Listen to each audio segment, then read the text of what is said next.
Hola, muy buena. La Universidad Estatal del Sur de Manabí te da la bienvenida a ver nuestro siguiente segmento. Nosotros somos estudiantes de nivelación de la Facultad de Ciencias Económicas. A continuación te vamos a hablar sobre el proceso de formaciones socioeconómicas en el Ecuador. Los nombres de los integrantes son Emily Adriana Intriago Muñiz, Génesis del Pilar Saavedra López, Naomi Carolina Lord Cedeño, Aldo Manuel Holguín Gómez, Jordi Yael Guaranda Chiquito, José Antonio Gavilanes Alarcón.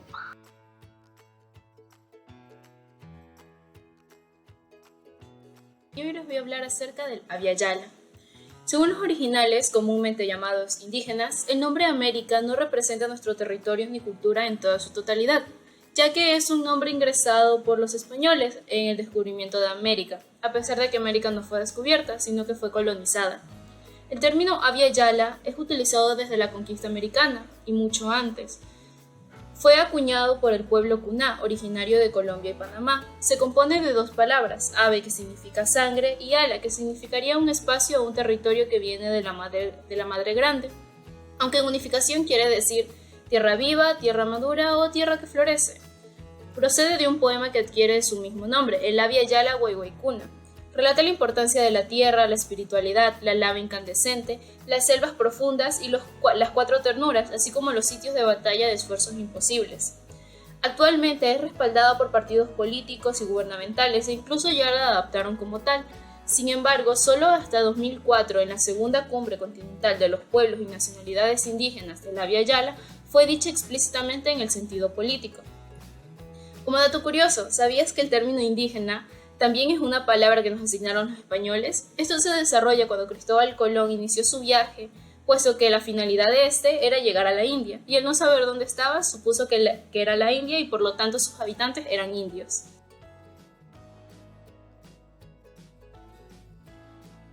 En este video vamos a explicar sobre las civilizaciones mesoamericanas. Mesoamérica proviene del griego y significa medio o intermedio, que hace referencia a tierras de Centroamérica. En esta región también durante años, aproximadamente 4 milenios, florecieron diferentes culturas hasta la llegada de los españoles de América. Por eso también las podemos considerar o denominar como culturas precolombinas o pueblos originarios. Tal y como lo habíamos indicado ya en la introducción, la cultura o civilización mesoamericana la podemos definir como también la época prehispana, de las regiones que ahora componen países como México, como El Salvador, como Guatemala, también tenemos Nicaragua, tenemos Honduras y Costa Rica.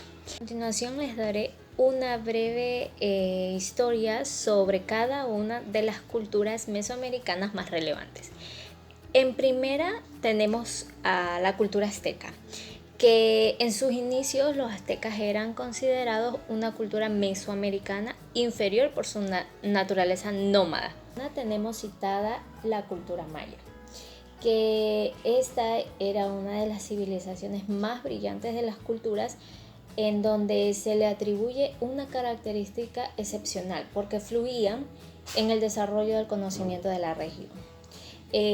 También por lo que respecta al continente americano, de ellos vino la astrología, la matemática y la escritura también.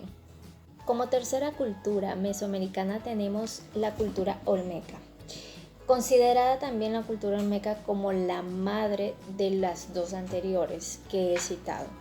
La artífice de lo que engloba el asentamiento de las culturas mesoamericanas.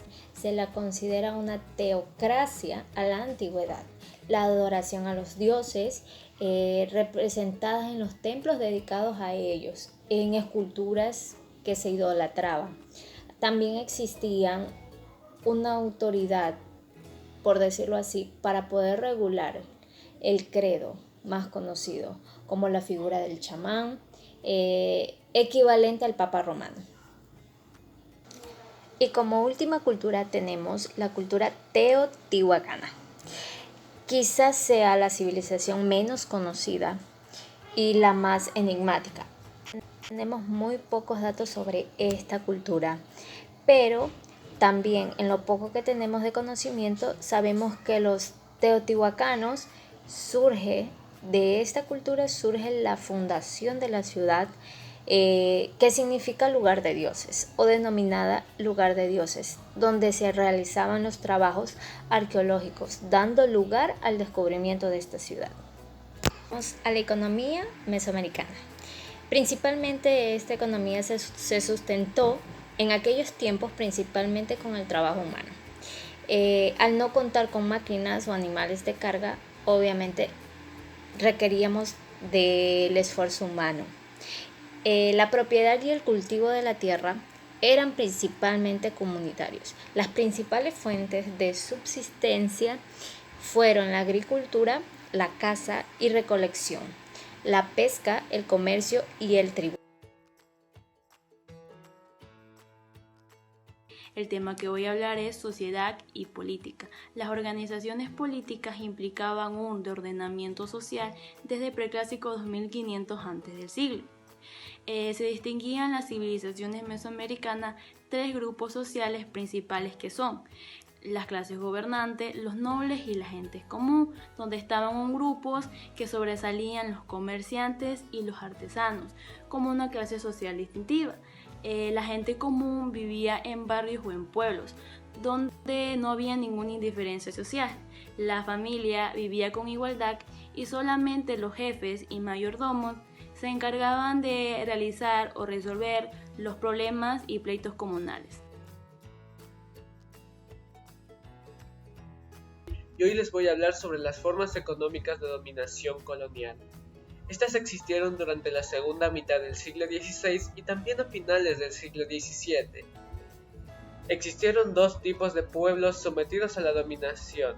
Los primeros eran los territorios no autónomos y los segundos eran los territorios fideicometidos. Existieron algunos sistemas de dominación colonial, entre los cuales eran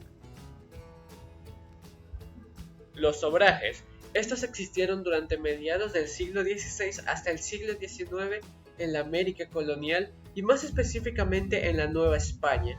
Esto solía consistir en que los indios fabricaran productos textiles. El siguiente es la hacienda.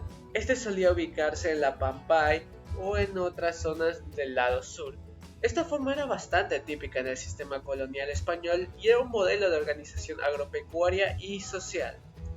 De tercero tenemos las mitas. Este era un sistema de trabajo obligatorio, el cual tenía su origen en concesiones habitualmente realizadas por nobles menores, y consistía en que cada grupo de indígenas aportara a la corona cierto número de trabajadores durante algunos meses del año.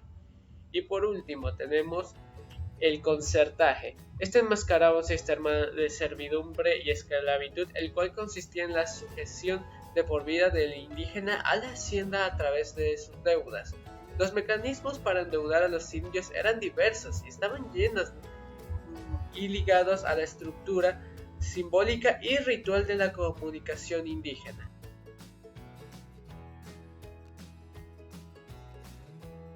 Voy a leer un pequeño resumen sobre la consideración de capitalismo y dependencia en sector periférico.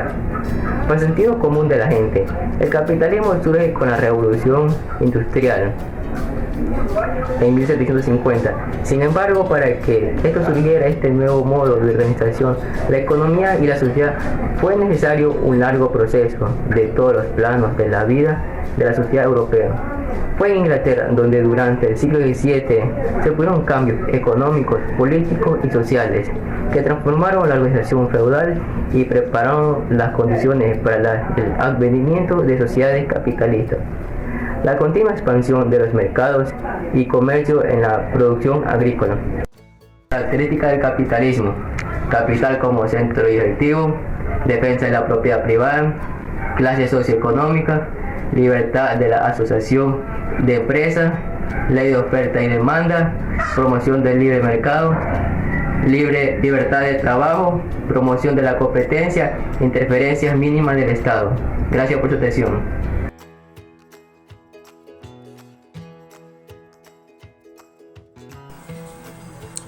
La reducción de la población indígena, como la entrada de los españoles.